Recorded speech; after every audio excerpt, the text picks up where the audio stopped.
What's up, everybody? Welcome to the Putemup podcast, episode number 3. That's right, we're on our third one, if you can believe that or not, ladies and gentlemen. Ladies and gentlemen, I couldn't do this all by myself, man, and I won't, because I have the man here to my right, ladies and gentlemen, standing at 5'11", weighing in at 230 pounds, Mr. Patrick Regalado. What's up? What's going on, big dog? Hey, Mr. Frank, how are you, man? Doing good, man. How was that weekend? How was your Thanksgiving, my friend? Oh, turkey, man. Turkey. I'm still full from it. Oh, Still full from it. Got to get to the gym again tomorrow. Again, you're gonna do that? Yeah. Did you have turkey for breakfast and turkey for lunch? I've had turkey soup, turkey sandwiches, turkey ground. Yeah, man. It's and tomorrow I'll have turkey salad. Okay. All right. Well, I'm going to just tell everybody what's up for this episode, man. This episode, we're going to talk about three things, man. I just want to keep it short. 3 things, man. One is going to be, of course, any updates with the UFC and Bellator and everything that you got, of course. Absolutely. We got that covered for you. I know you got that covered. And what I want to talk about is something different, man. Something different that's out there from a business point of view, right? So what I want to do, I was just thinking about, what if we put the big boys versus the big boys and match them up in regards to the health of MMA in the state of Florida. And what do I mean by that? How are the promoters holding up against each other? Let's say we get Titan FC, number 1 dog, against Island Fights, and compare those two and see how they are. How are they from a social media point, from a marketing point, how they're selling tickets. And let's tie that into the Dana White experience and how he started and how he grew the company and everything else. I want to compare the two and see what the comparisons are there. And then of course we can talk about anything else we want going forward. Absolutely. Shit, absolutely. But I do know that because of the health of MMA topic that you're talking about, I know that there'll be a lot of promoters glued waiting to see what you're going to say based on everything that happened from the other episode and all the phone calls that you got. Yeah. So I know that there'll be some promotion companies out there. And if they're smart, they'll be taking some notes, man. Yeah, listen, I did get some phone calls from the last event, from the last episode. Yeah. But you know what? The conversation was good. It was basically, listen, they can't deny it. They can't put up an argument. They can say, oh, well, give me excuses. But at the end of the day, it's what you project. You can't deny you posting stuff on Facebook the way you're posting. It's there. It's on Facebook. There's no denying that. Absolutely. You did that. Absolutely. You know what I'm saying? And it's just you know what I'm also going to do? As a matter of fact, I'm going to give a little tip and little tricks on how to get customers coming to your event by stealing the other customers from other MMA promotions. What? Now, here's what I'm going to show them. Listen up, guys. This is good, man. Listen up, guys. This is good. As a matter of fact, I'm going to And this is going to be free, so... Yeah, free stuff, man. Free advice on how to get... Now, these are people that went to these events and that paid tickets to these events. I'm going to show promoters how they can grab that list of names and add it to their event pages so that they too can now capitalize on those people who went to events and went to shows. At the same time, I'm even going to do this. I'm going to give another free one for you. Okay. Just to help out the MMA community, to help out these promoters, because maybe they're not into marketing. They're like, Frank, listen, man, we just promote. We don't give 3 shits about marketing, but let me tell you, if you don't, then you're missing the boat, because that's where you should be at. You should be marketing. I believe that. You should be marketing your events, and you should be the marketer. You should be the promoter. You should be the guy that passes out flyers. This is your baby. This is your production. This is something that you want to see successful, and you wear many hats in order to make that happen. So here's what else I'm going to do. I'm going to dissect. You heard me right. I am going to dissect these websites of these MMA promoters. And listen, it's not a bashing. It's more of a educational social media type of thing. You always got to worry when they say it's not a bashing. It's a social media. Listen, you cannot deny the facts. If I show you a website and they're not doing what they're supposed to, the promoter could do 2 things. Either they could say, well, maybe his delivery was a little, off because, brother, why don't you just call me and tell me? Well, brother, I'm telling you now, the platform is to not just learn from this one, but maybe everybody else who's listening, everybody else who sees it can learn from this social media topic. You know what I'm saying? And listen, no bashing to any. Without them, I couldn't do what I do. Disclaimer, guys. This is a disclaimer. I couldn't do what I do. But But let's do that. Let's talk about the health of MMA by showing other promoters' websites and how they go about selling tickets. Because I'm fascinated, bro. You I'm know, fascinated by I, that. I and I've come back to this before, where I say this is why people are going to tune into this show because it's something totally different. Most Yeah. people tune into an MMA podcast or a fight show, and they'll be, well, did you see what happened, and what did this guy do, and so forth. But you're never going to see topics like what is happening here. Man, listen, I want to So break it down to a science. no, That's what I I want tell to you, do. all the I want to promotion break it down to a companies, science. I think you better be on the lookout. Listen up here. Yeah, no, I'm gonna break it down to a science. Here's why. Here's why. Let me start from ground zero. Okay, the UFC, Dana White. Let's forget the UFC because Dana White didn't have the UFC when it first started. That we all know the history. That was owned by the Gracie family, Jorge Gracie. Absolutely. And want to talk about marketing? Let's talk there about marketing because that was amazing marketing. Now, for those who don't know, let me tell you the story. Jorge Gracie, one of the Gracie family, sons, son of Helio Gracie, treated this as a business, as he should. The Gracie name is a business. I used to train with Hilson Gracie back in, I think it was in West Palm Beach in Boca. And he was not part of that jiu-jitsu clan, that family, right? He was the cousin of the uncle, the brother, whatever. And because of the business name, he wasn't allowed, even though his last name was Gracie, he wasn't allowed to put Gracie Jiu-Jitsu in the front of his establishment. Wow. He had to actually name himself. He had to put his name, Hilson Gracie Jiu-Jitsu, right? So, because who has the trademarks to it? Horian and that side of the family. So, Horian being a lawyer by trade, he gave up to be a lawyer to follow Jiu-Jitsu. Now, he basically had Jiu-Jitsu and Brazilian Jiu-Jitsu. He came to the United States. Everybody knows the story already. And he created the UFC with Art Davie and Campbell and those guys.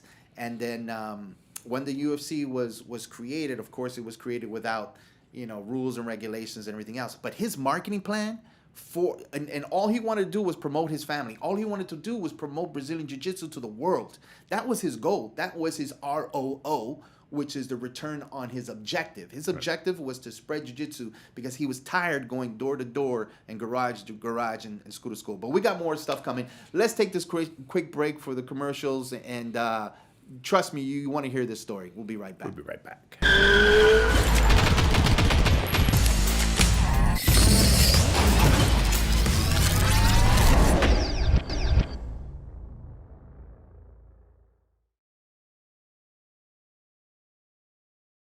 Welcome back, everybody. We were just on the topic of marketing and advertising, and I was just saying that Jorge Gracie, his sole objective was to promote Brazilian Jiu-Jitsu, his father's style of Jiu-Jitsu, to the world. And anybody knows the history, Horian used to go from school to school and challenge everybody, challenge the masters, $10,000 in cash. He would walk into a school, challenge them, and if they would win, they'd get 10 grand. But you know what? Nobody won because nobody knew ground game back in those days. Karate was just punches and kicks. So he would continue to do that, and that's all documented. You could buy it on the website, the Gracie Jiu-Jitsu website, and all of his documentaries. Then people started going to their school and challenging them, and because they knew a little bit of kung fu, they knew this and that. And I'm guessing that's where he got the idea from, is to put all these different martial arts together and see who wins, and basing the fact that he always won and never gave up the 10 grand.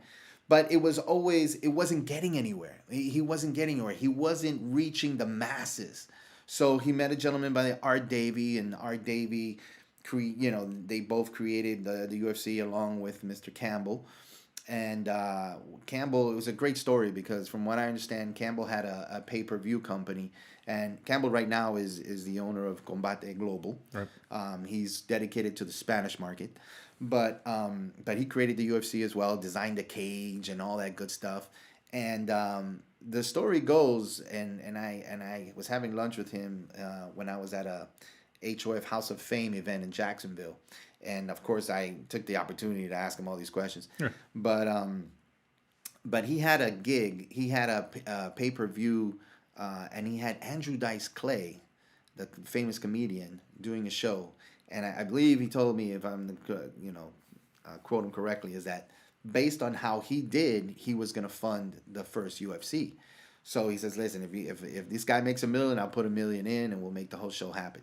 And sure enough, Andrew Dice Clay did well, did amazing, and he took some of that money and invested in the UFC. So him and Art and Horian created UFC 1. Now, they brought in Royce Gracie. Now, mind you, Horian is only thinking is, I want to promote. He doesn't care about boxing commissions, weight classes, or anything like that, because he knew what he had was something special that would change the world.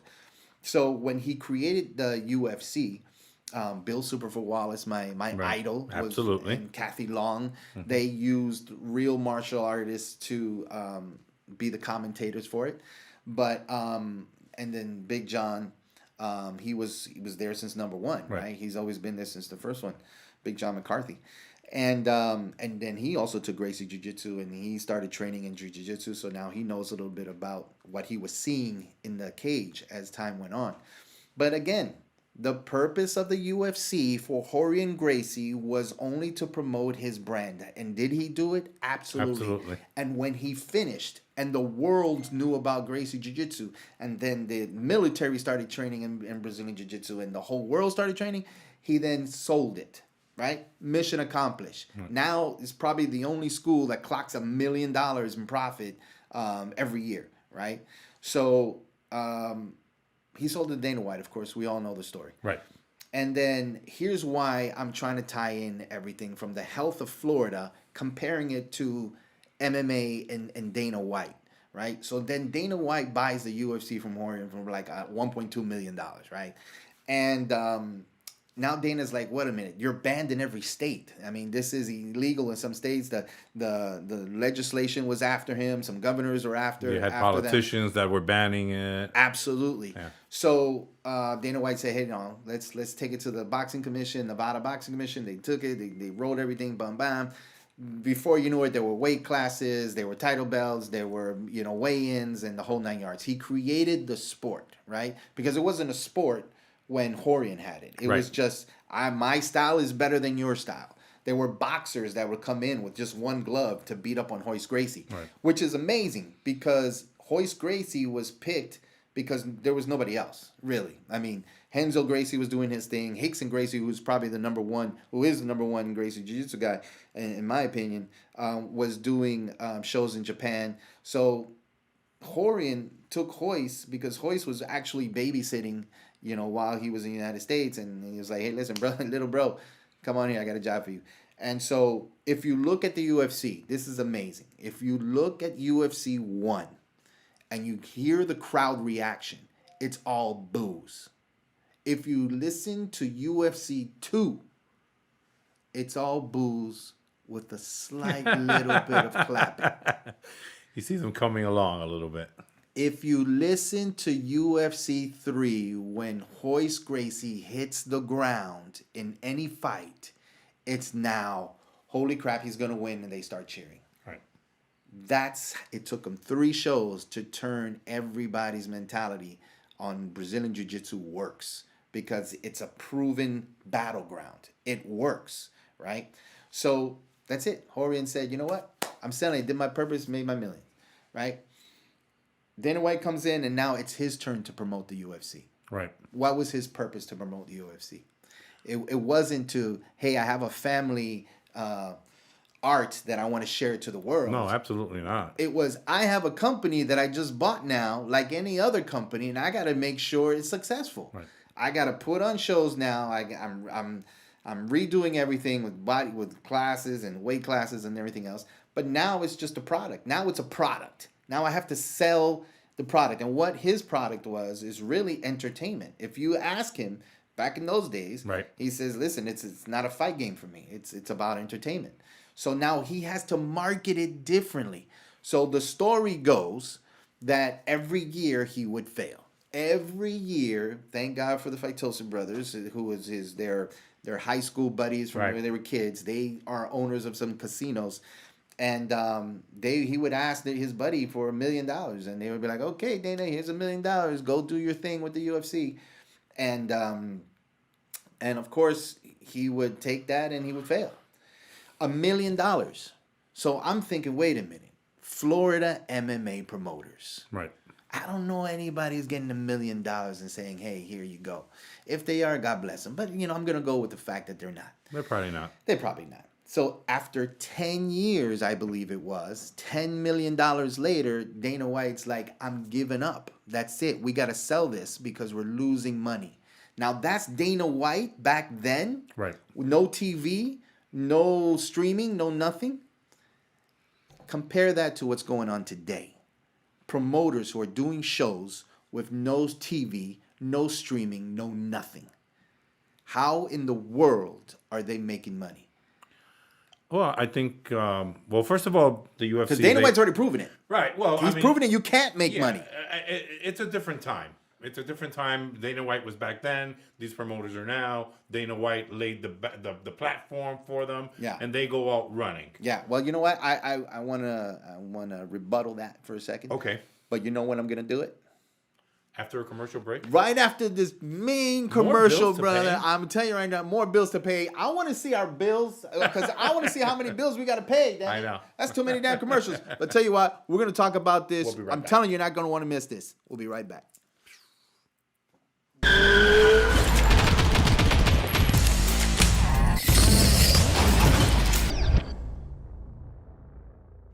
Welcome back, ladies and gentlemen. Putemup Podcast, episode number 3. If you like what you see, like what you hear, please follow us on our social media.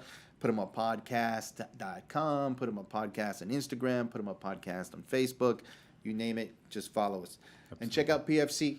We're going to do some pillow talk in a little bit. PFC talk. Right there. Get it? See how I did that? The pillow talk? Okay. I got you. That's how I do it. And don't sleep on them. Don't sleep. So how I did that? You did that again. Did it again, didn't I? Don't sleep on these guys. They know what they're doing. It's going to be an amazing event, January 29th here in Miami, Florida. I know, it's I'm gonna curious. Be crazy. It's going to be crazy. Stay with us. So you were saying, Pat. So what I was saying was that Dana White being the trailblazer, the guy that put the whole